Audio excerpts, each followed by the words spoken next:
Hello friends, ಇವತ್ತಿನ ಸಂಚಿಕೆಯಲ್ಲಿ ಏನಾಯಿತು ಅಂತ ನೋಡ್ಕೊಂಡು ಬರೋಣ ಬನ್ನಿ. ರಚನಾ ಜೀವನ ಅಮ್ಮನ ರೂಮಿಗೆ ಕರ್ಕೊಂಡು ಬರ್ತಾಳೆ.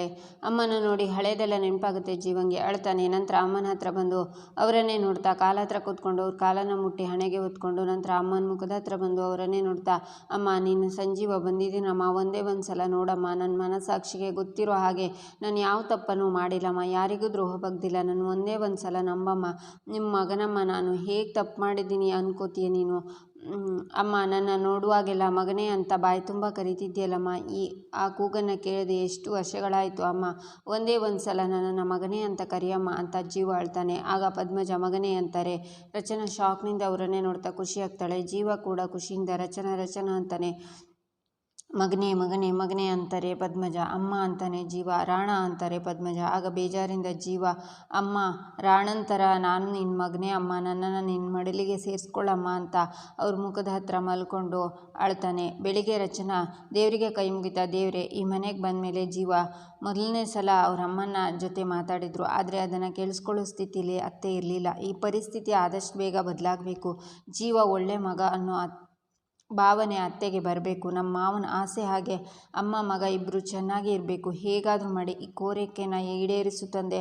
ಆ ವಿಚಿತ್ರ ನಗು, ಅತ್ತೆ ಕಿರುಚಾಟ, ನಗು ಅಂದರೆ ಭಯ ಅನ್ನೋ ಆ ಚೀಟಿ ಅವರಿಗೆ ಯಾರಿಂದಲೋ ತೊಂದರೆ ಆಗ್ತಿದೆ ಅನ್ನೋದನ್ನು ತಿಳಿಸ್ತಿದೆ. ಆದರೆ ಯಾರು ಅನ್ನೋ ಸುಳಿವು ಸಿಗ್ತಿಲ್ಲ. ದಯವಿಟ್ಟು ಈ ವಿಷಯದಲ್ಲಿ ನೀನು ನನಗೆ ಸಹಾಯ ಮಾಡು ತಂದೆ. ಅತ್ತೆನ ಹಿಂಸೆ ಮಾಡ್ತಾ ಇರೋ ಆ ರಾಕ್ಷಸರು ಯಾರು ಅಂತ ನನಗೆ ತೋರಿಸ್ಕೊಡು, ಉಳಿದಿದ್ದನ್ನು ನಾನು ನೋಡ್ಕೋತೀನಿ ಅಂತ ರಚನಾ ಹೋಗ್ತಾಳೆ. ಈಚೆ ಜೀವ ರೂಮಲ್ಲಿ ಕೂತ್ಕೊಂಡು ಅಮ್ಮನ ಬಗ್ಗೆನೇ ಯೋಚನೆ ಮಾಡ್ತಾ ಅಳ್ತಿರ್ತಾನೆ. ಆಗ ಕೃಷ್ಣ ಬಂದು, ಬೇಬಿ ಯಾಕೆ ಅಳ್ತಿದ್ಯಾ ಅಂತಾಳೆ. ರಾತ್ರಿ ಸರಿಯಾಗಿ ನಿದ್ದೆ ಆಗಿಲ್ಲ, ಅದಕ್ಕೆ ಕಣ್ಣುರಿತಿದೆ ಅಷ್ಟೇ ಅಂತಾನೆ ಜೀವ. ಯಾಕೆ ಬೇಬಿ ಇವತ್ತು ಬೇಜಾರಲ್ಲಿದ್ದಾಳೆ ಅಂತಾನೆ. ಬೇಬಿ ಇವತ್ತು ಕೃಷ್ಣಾಷ್ಟಮಿ, ನಾವು ಹಳೆ ಮನೆಯಲ್ಲಿ ಎಷ್ಟು ಗ್ರ್ಯಾಂಡಾಗಿ ಸೆಲೆಬ್ರೇಟ್ ಮಾಡ್ತಿದ್ವಿ, ಆದರೆ ಈ ಮನೇಲಿ ನೋಡು ಹಬ್ಬ ಅನ್ನೋದೇ ಗೊತ್ತಾಗ್ತಿಲ್ಲ. ಎಲ್ಲರೂ ಅವ್ರವ್ರ ಪಾಡಿಗಿದ್ದಾರೆ. ಯಾರ ಮುಖದಲ್ಲೂ ಸ್ಮೈಲ್ ಇಲ್ಲ, ಹ್ಯಾಪಿನೆಸ್ ಇಲ್ಲ, ಒಂಥರ ಬೋರಿಂಗ್ ಆಗಿದೆ ಬೇಬಿ, ಹಬ್ಬದ ಫೀಲಿಂಗ್ಸೇ ಬರ್ತಿಲ್ಲ ನನಗೆ ಅಂತಾಳೆ ಕೃಷ್ಣ. ಆಗ ರಚನಾ ಕೃಷ್ಣಂಗೆ ಮುತ್ತು ಕೊಟ್ಟು ಕೃಷ್ಣ ಅಂತ ತಬ್ಕೋತಾಳೆ. ನಾನು ಈಗ ತಾನೇ ದೇವ್ರ ಹತ್ರ ಒಂದು ಬೇಡಿಕೆನ ಇಟ್ಟು ಬಂದೆ, ತಕ್ಷಣ ದೇವರು ನಿನ್ನ ರೂಪದಲ್ಲಿ ಬಂದು ದಾರಿನ ತೋರಿಸ್ಬಿಟ್ಟ ನನಗೆ ಅಂತಾಳೆ ರಚನಾ. ನೀನೇನು ಹೇಳ್ತಿದ್ಯಾ ಅಂತ ಅರ್ಥ ಆಗ್ತಿಲ್ಲ ನನಗೆ ಅಂತಾನೆ ಜೀವ.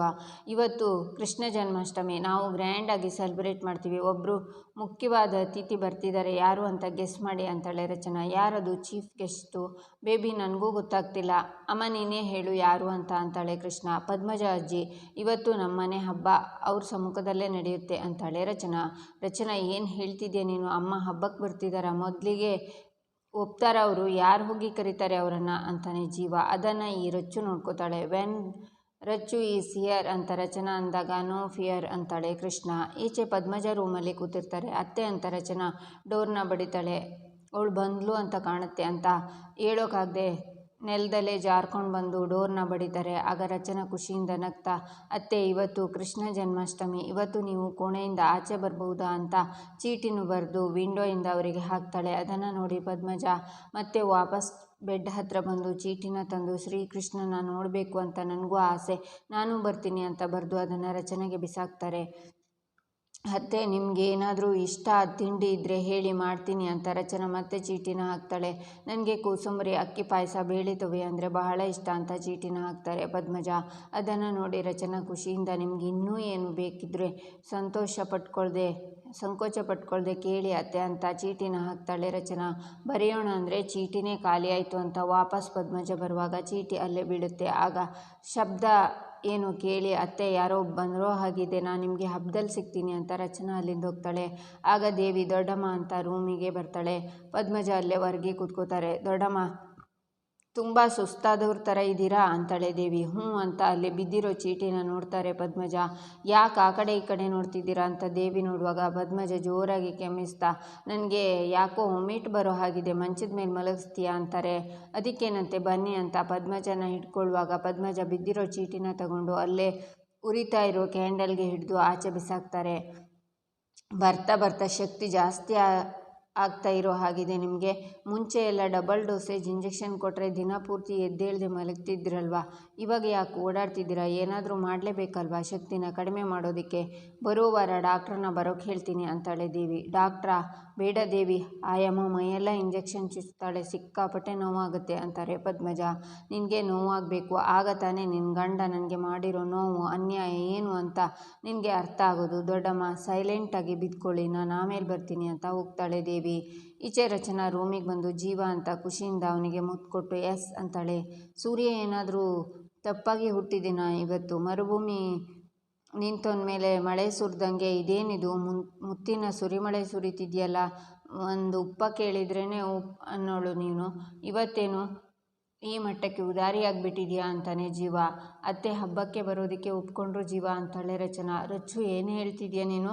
ಅಮ್ಮ ಹಬ್ಬಕ್ಕೆ ಬರೋಕ್ಕೆ ಒಪ್ಕೊಂಡ್ಬಿಟ್ರಾ ಅಂತಾನೆ ಜೀವ. ಹೌದು ಜೀವ ಅಂತಾಳೆ ರಚನಾ. ಆಗ ಜೀವ ರಚನನೇ ಎತ್ಕೊಂಡು ತಿರುಗಿಸಿ ಬೆಡ್ ಮೇಲೆ ಕೂರಿಸ್ತಾನೆ. ನಂತರ ರಚನಾ ಕೃಷ್ಣಾಷ್ಟಮಿ ಪೂಜೆಗೆ ಎಲ್ಲ ರೆಡಿ ಮಾಡ್ತಾ ಮನೆಯವರನ್ನೆಲ್ಲ ಕರಿತಾಳೆ. ಏನು ಎಲ್ಲರನ್ನೂ ಬರೋಕ್ಕೆ ಹೇಳಿದ್ದು ಅಂದಾಗ, ನಾನು ಈ ಮನೆಗೆ ಬಂದಮೇಲೆ ಆಚರಿಸ್ತಿರೋ ಮೊದಲನೇ ಕೃಷ್ಣಾಷ್ಟಮಿ ಪೂಜೆ, ಪದ್ಮಜ ಅತ್ತೆ ಬರಬೇಕು ಅಂತಾಳೆ ರಚನಾ. ನಾನು ಇದನ್ನು ಒಪ್ಪಲ್ಲ ಅಂತಾರೆ ಕನಕಾಂಬರಿ. ಆಗ ಅವ್ರು ಪೂಜೆಗೆ ಬರಲಿ ಅಂತ ರಾಣ ಕೈಯನ್ನು ಮೇಲೆ ಎತ್ತುತ್ತಾನೆ. ರಚನಾ ಖುಷಿಯಿಂದ ಅವನ್ನೇ ನೋಡ್ತಾಳೆ. ಇಲ್ಲಿಗೆ ಈ ಸಂಚಿಕೆ ಮುಕ್ತಾಯವಾಗುತ್ತೆ. ಮುಂದಿನ ಸಂಚಿಕೆಗಾಗಿ ನಮ್ಮ ಚಾನಲನ್ನು ನೋಡಿ ಸಬ್ಸ್ಕ್ರೈಬ್ ಮಾಡಿ, ಲೈಕ್ ಮಾಡಿ, ಶೇರ್ ಮಾಡೋದನ್ನು ಮರಿಬೇಡಿ.